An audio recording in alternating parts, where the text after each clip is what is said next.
नमस्कार, आप देख रहे हैं मनी 9 और आज हम मनी 9 में बात करने वाले हैं वोडाफोन आइडिया के बारे में, जिसमें आज हमें 6% की तेज़ी देखने को मिली थी। तो आज हम अंकित से समझेंगे पूरा मामला, रिजल्ट्स आए हैं, क्या हुआ है, एनालिस्ट ने क्या कहा है, मैनेजमेंट की तरफ से क्या कमेंट निकल के आया है, वो सब बोलेंगे। क्योंकि डीओटी की तरफ से इन्हें एक नोटिस भी आया है जो इनके लिए नेगेटिव खबर है, लेकिन उसके बाद भी शेयर में एक जबरदस्त तेजी देखने को मिल रही है। सबसे पहले तो ये बताइए कि रिजल्ट्स कैसे रहे हैं कंपनी के? देखिए शौर्य, सबसे पहले यहाँ पर इनके क्वार्टर थर्ड के जो नतीजे हमें देखने को मिले उसको डिस्कस कर लेते हैं। और आखिर ये जो पूरा मूव है, जो आज 6-6.5% का मूव है, वो कहीं ना कहीं इन नतीजों के बाद ही देखने को मिल रहा है। ठीक है, तो अगर हम क्वार्टर थर्ड के नतीजों की बात करें तो यहाँ पर कंपनी वोडाफोन को लेकर के आप सभी जानते हैं कि कंपनी लगातार जो है लॉसेस कर रही थी और बड़ा कर्ज भी कहीं ना कहीं कंपनी पर यहाँ पर है। लेकिन क्वार्टर थर्ड के नतीजों में जो नेट लॉस है वो कहीं ना कहीं यहाँ पर कम होता हुआ हमें दिख रहा है। करीब 6,600 करोड़ रुपए का यहाँ पर नेट लॉस था, जो कि पिछली तिमाही में अगर हम बात करें तो करीब 7,175 करोड़ रुपए का था, जो कि इस बार अब कम हो चुका है।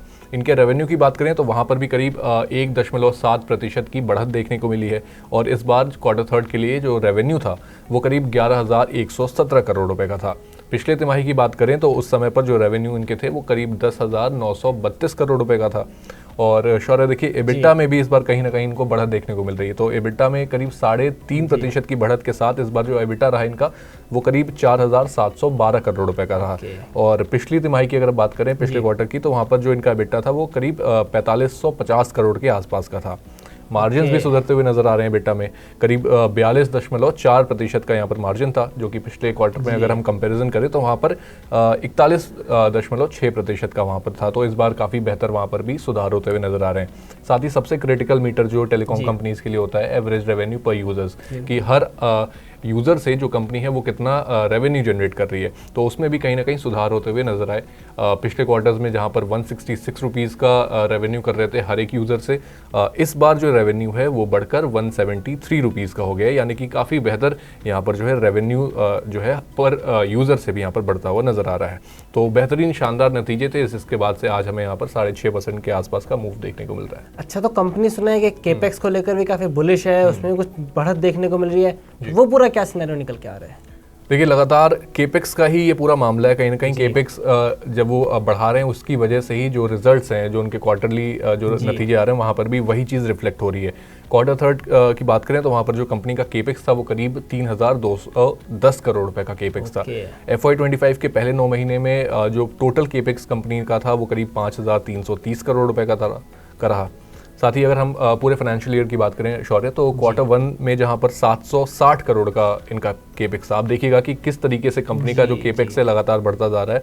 तो क्वार्टर वन में 760 करोड़, क्वार्टर टू में बढ़कर 1,360 करोड़, फिर क्वार्टर थर्ड तक आते आते ये 3,210 करोड़, यानी कि इस क्वार्टर की हम बात कर रहे हैं। अब कंपनी ने FY25 के जो आखिरी जो क्वार्टर होने वाला है उसके लिए केपेक्स साइज को करीब 4,700 करोड़ रुपए बढ़ाने की यहाँ पर बात की है। और साथ ही पूरे फाइनेंशियल ईयर के लिए जो इनका केपेक्स साइज था वो करीब 10,000 करोड़ रुपए का इसकी वजह से हो जाएगा। अगर नेक्स्ट क्वार्टर में ये जो केपेक्स इन्होंने यहाँ पर कमेंट्री में बताई, अगर वैसा इतना चंक अगर वहाँ पे जाता है तो ये 10,000 करोड़ रुपए का केपेक्स कहीं ना कहीं कंपनी अब इस पूरे फाइनेंशियल ईयर में करती हुई नजर आएगी। अच्छा, अगर कंपनी इतना केपेक्स कर रही है जैसे, तो फिर उसका जो है यूजर बेस पे और नेटवर्क एक्सपेंशन पे किस तरह का मसला देखते हुए नजर आ रहा है? बिल्कुल, तो देखिए, अगर आप एयरटेल जियो के यूज़र हैं तो आपको पता है कि आपको नेटवर्क में कोई दिक्कत नहीं आती होगी। आई थिंक कि आप भी एयरटेल यूज़र हैं तो आपने देखा होगा कि एयरटेल में कोई ऐसी दिक्कत नहीं आती, क्योंकि नेटवर्क एक्सपेंशन काफ़ी हद तक उनका ज़्यादा है। और वोडाफोन के केस में ये सबसे बड़ी दिक्कत हमेशा से रही है कि नेटवर्क एक्सपैंड करने के लिए जिस तरीके का पैसा चाहिए, जिस तरीके का केपेक्स चाहिए था, वो कहीं ना कहीं पहले मौजूद नहीं था। लेकिन अब जो कंपनी है वो कहीं ना कहीं इस पर ध्यान दे रही है और नेटवर्क एक्सपेंशन और यूज़र बेस को बढ़ाने पर ज़्यादा ध्यान दिया जा रहा है। तो देखिए, 4G एक्सपेंशन पर जो इनकी कमेंट्री है उसमें ये कहा गया कि 4G एक्सपेंशन पर ज़्यादा फोकस किया जाएगा। साथ ही 15,000 साइट्स पर करीब 9,000 मेगाहर्ट्ज़ के बैंड, साथ ही 10,400 साइट्स पर 1800 मेगाहर्ट्ज़ का और साथ ही 2100 मेगाहर्ट्ज़ के बैंड्स लगाए जाएंगे, जिसकी वजह से जो इनका 4G एक्सपेंशन है, 4G नेटवर्क जो एक्सपेंशन है वो कहीं ना कहीं बढ़ता हुआ नजर आएगा। और इसकी वजह से जो नेटवर्क कैपेसिटी है और साथ ही इंडोर कनेक्टिविटी, लगातार हम देखते हैं कि इंडोर कनेक्टिविटी की बात होती है वोडाफोन में, वो स्ट्रगल हमेशा से बना हुआ है यूज़र्स के लिए, तो वो भी कहीं ना कहीं सुधरता हुआ नजर आएगा। और साथ ही जो टोटल यूज़र बेस की अगर हम बात करें कि किस तरीके से जो केपेक्स की हमने बात की कि उसकी वजह से कितना जो यूज़र बेस है वो बढ़ा। तो इस बार जो उनका क्वार्टर थर्ड में जो टोटल यूज़र बेस रहा वो करीब 199.8 मिलियन का रहा, और साथ ही एवरेज रेवेन्यू हमने बात करी कि 173 रुपये का था। साथ ही कंपनी जो है वो अब 4G कवरेज को इस क्वार्टर में उन्होंने 41 मिलियन तक बढ़ाया है, यानी कि लगातार जो एक्सपेंशन है और जो यूज़र बेस है वो भी कहीं ना कहीं बढ़ता नज़र आ रहा है। दिसंबर 2024 की बात करें तो वहाँ पर जो कुल 4G कवरेज है वो अब बढ़कर 1.07 बिलियन तक पहुंच चुकी है, और मार्च क्वार्टर तक, यानी कि अगला जो क्वार्टर आने वाला है तब तक इसे 1.1 बिलियन तक पहुंचाने का कंपनी का गोल है। तो यानी कि बेहतरीन यहाँ से हमें गोल्स भी नज़र आ रही हैं, और जो कमेंट्री है कंपनी की वो भी काफ़ी स्ट्रांग नज़र आती है। ओके, तो ये तो बात होगी 4G पे। कंपनी का 5G को लेकर भी सुना है जल्दी लॉन्च करने का प्लान है, उसके क्या डिटेल्स हैं? देखिए 5G को लेके अभी इतना कुछ क्लियरेंस कंपनी की तरफ से देखने को मिल नहीं रहा है, क्योंकि लगातार पहले आप 4G में एक्सपैंड करेंगे तब जाके फिर आप 5G में भी एक्सपैंड कर पाएंगे। लेकिन हाँ, जितनी बातें जो उनकी कमेंट्री से निकल के आ रही है, तो वोडाफोन आइडिया का कहना है कि मार्च 2025 में कंपनी मुंबई में अपनी 5G सर्विसेज को लॉन्च करेगी, और ये ज़्यादातर कमर्शियल यूज़ के लिए होगा।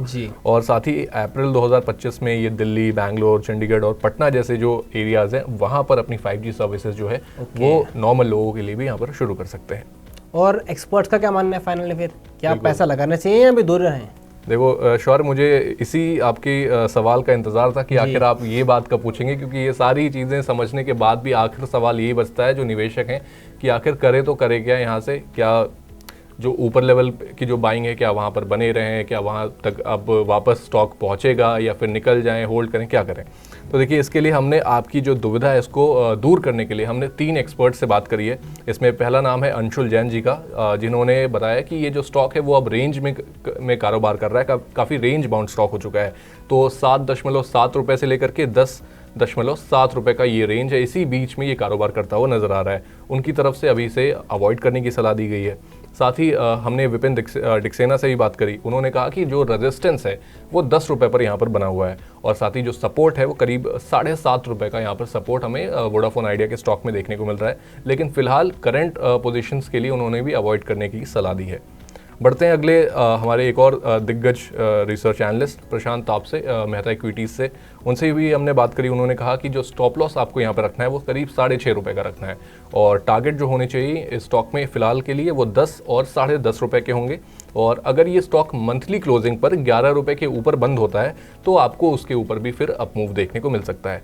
तो ये थे तीनों एक्सपर्ट जिनकी राय हमने आपके सामने रखी है। तो तो बेसिकली पूरा मतलब ये है, रिजल्ट अच्छा है, आज शेयर में मूवमेंट है, कंपनी आगे को लेकर काफी बुलिश है, अच्छा एक्सपेंशन कर रही है, खर्चा कर रही है, लेकिन फिर भी एक्सपर्ट्स को इतना पसंद नहीं आ रहा है। तो कुल मिला के पूरी बात यही है कि भले कंपनी कर रही हो लेकिन एक्सपर्ट्स को भी उतना इंप्रूवमेंट नहीं दिख रहा है, ना कि मैनेजमेंट की बातों में इतना दम दिख रहा है कि वो आपको खरीदारी की राय दे। तो ये पूरा मामला निकल के आया है वोडाफोन आइडिया को लेकर। लेकिन अगर आप ऐसी अपडेट्स चाहते हैं, आपको ऐसी खबरें चाहिए, तो फिर मनी9 को सब्सक्राइब कीजिए और हमारे साथ बने रहिए।